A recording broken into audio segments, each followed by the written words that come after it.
From Machakos Radiology Department, which has installed a new CT scan machine, 64 slice Anke machine as of June 2022, which is now functional. Thank you. Show you something.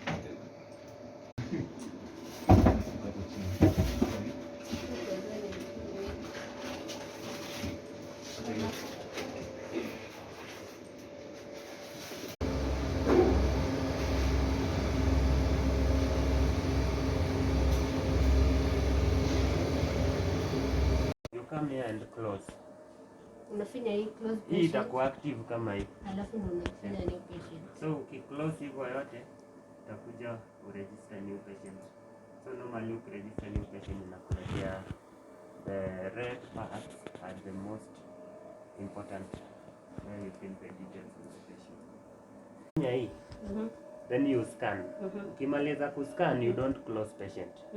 So you are still on the same patient on the same scan window, then you add protocol. Now, James, my question is, what I'm trying to avoid is having to go back to do all that. I select when once. just select once. You can't do that.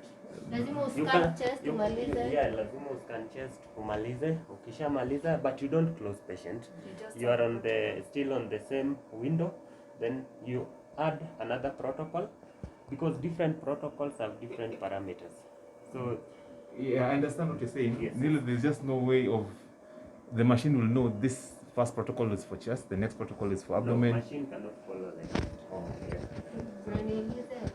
So for example, kama kuna patient anafanywa chest, abdomen na tunaweka contrast. Hatuwezi ile yenye unawekanga contrast once, una track descending aorta once inaenda kama imescan chest, abdomen. Yes.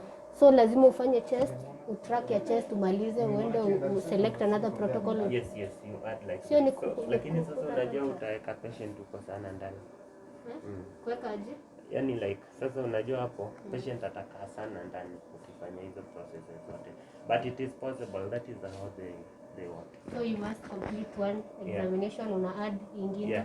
Like kama hiyo hata hiyo ya contrast. So unaona ina scan the normal one, then unadunga contrast, ndio tena una load inafanya that one with contrast.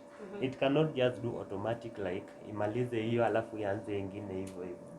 Yeah, because hata for the contrast inafanya the normal scanning, then from there ndio inafanya hiyo yenye iko na contrast. Yeah.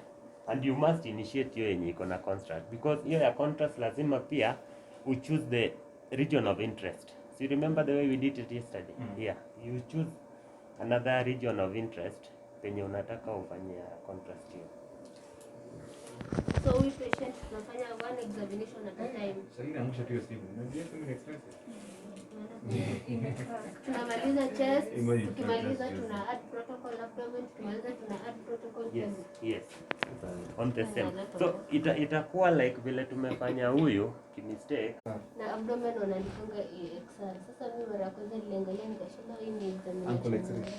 Inaweza kuwa ankle, inaweza kuwa abdomen. Somebody will write that. Wow, unanisumbua na hii.